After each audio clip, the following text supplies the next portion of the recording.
Ce qu'on peut dire, c'est que, bien évidemment, il a fait tellement de choses différentes, que ce soit des paysages, que ce soit des œuvres abstraites, que ce soit des bateaux, les choses. Mais il a toujours utilisé une technique. Alors, il a évolué dans sa technique, hein, bien sûr, entre ce qu'il a fait au début et ce qu'il a fait après. Il a toujours utilisé une technique très sûre, basée d'abord sur le dessin, sur cette volonté de représenter quelque chose de très précis. Et puis, comme tout peintre, il a fait des recherches, il a exploré son art, il est passé, on en parlait tout à l'heure, à l'abstraction ou à la quasi-abstraction en s'inspirant de la nature, que ce soit les fonds marins, les algues, les arbres, des choses comme ça. Pour revenir après sur du plus figuratif, mais en conservant par exemple, j'ai un tableau devant moi, euh, un- une composition en trois quarts, un quart, avec toute une première partie qu'on pourrait isoler et qui serait un tableau abstrait. Alors il le refait, il le cadre dans un paysage breton.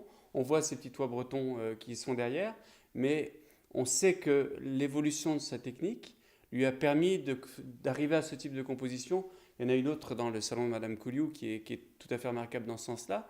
Lui a permis d'arriver à des compositions à la fois où le figuratif et l'abstrait se mélangent pour donner cette alchimie, ce côté un peu magique de sa peinture, ce côté un peu technique aussi de sa peinture, mais qui est fort intéressant.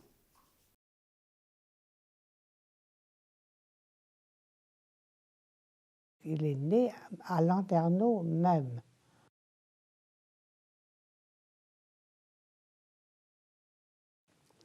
Ses parents, son père était employé de chemin de fer, mais vraiment tout à fait basse catégorie. Oui, et sa mère était couturière, elle faisait quelques travaux de couture, mais elle était surtout à la maison, quoi. Alors, il avait une sœur aînée qui était rentrée dans les ordres à l'âge de 16 ans, œuvre de la miséricorde, un ordre infirmier.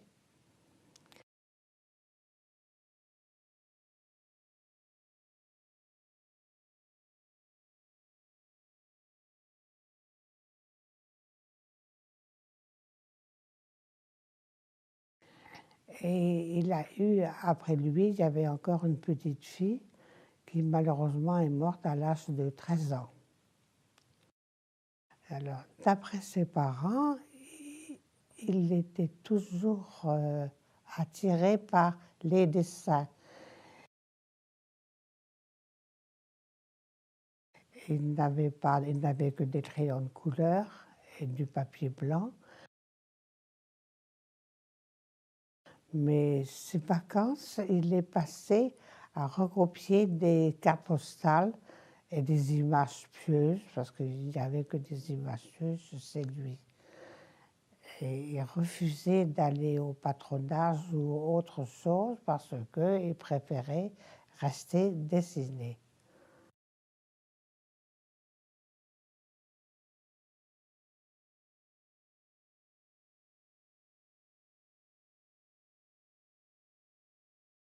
À 11 ans, il est allé aux écoles des enfants de troupe parce qu'il était très humble. Il voulait devenir au moins maréchal de France.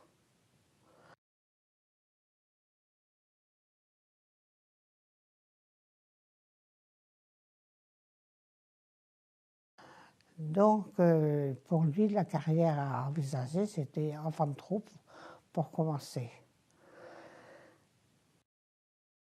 Ce ne sont pas ses parents qui l'ont poussé, au contraire, mais lui voulait faire une carrière militaire. Il aimait l'esprit militaire.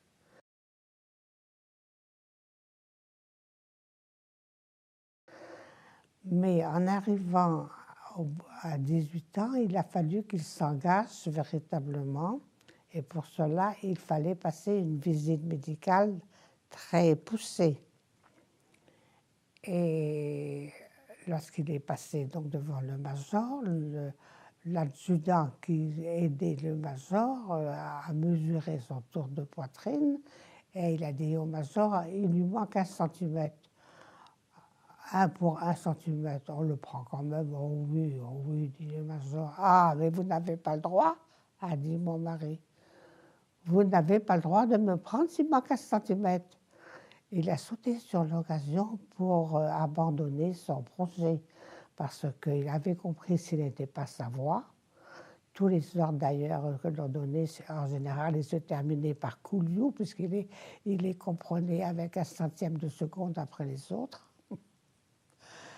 Donc, il a sauté sur l'occasion en disant « Vous n'avez pas le droit ».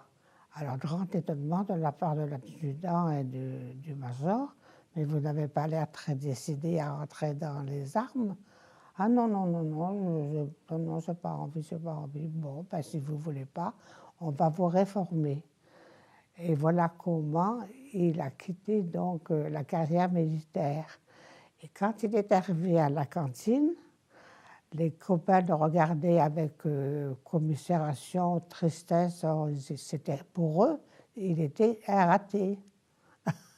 Alors que lui jubilait d'avoir réussi. Parce que s'il pouvait donner sa démission, mais dans ces cas-là, il aurait fallu que ses parents remboursent toutes ces années d'études, de pensionnat, et ses parents n'étaient pas capables de le faire. Donc, il n'avait pas du tout envisagé cette solution-là. Mais l'histoire de 1 cm, ça a fait son affaire. Alors, pour les parents, il n'y avait plus que le fils. Et c'est pour ça que, sachant que le fils ne voulait faire que de la peinture, dessiner, ils se sont pliés à ces exigences et ils ont accepté tout de suite de le voir prendre cette voie-là. Alors, ils ne savaient rien, ses parents ni lui ne savaient rien sur la marche à suivre pour faire des études artistiques. C'est dans le train, en quittant justement l'école militaire, dans le train, il a bavardé avec son voisin de wagon et il lui a expliqué qu'il venait de quitter l'école militaire et qu'il ne savait pas trop que faire, mais qu'il avait envie de faire les beaux-arts. Mais comment faire pour faire les beaux-arts? Et cette brave homme-là lui a dit, mais il y a une école là, aux Beaux-Arts à Rennes, il y a une école de Beaux-Arts à Rennes. Ah bon, oui, il faut que vous vous présentiez à l'école des Beaux-Arts de Rennes. Ah bon, alors il est allé avec sa mère en coiffe de Pont-Aven, sa mère qui était très belle, paraît-il. Donc, il est allé avec sa mère, il a vu le directeur, il a été très bien reçu, il a montré quand même, il avait pris la peine de préparer un dossier. Et le directeur lui a dit « Oui, c'est très bien, mais dorénavant, il faudra travailler autrement. » Alors, à sa sortie de l'école des Beaux-Arts, il dit à sa mère « C'est curieux, il ne sait pas ce qu'il veut. » Il me dit « C'est très bien, et il me dit quand même de travailler autrement. » Bon, et là, donc, il a fait 3 ans, il a trouvé une chambre au-dessus d'un garage, je crois, qu'il partageait avec un certain Pèlerin, qui est devenu un sculpteur connu.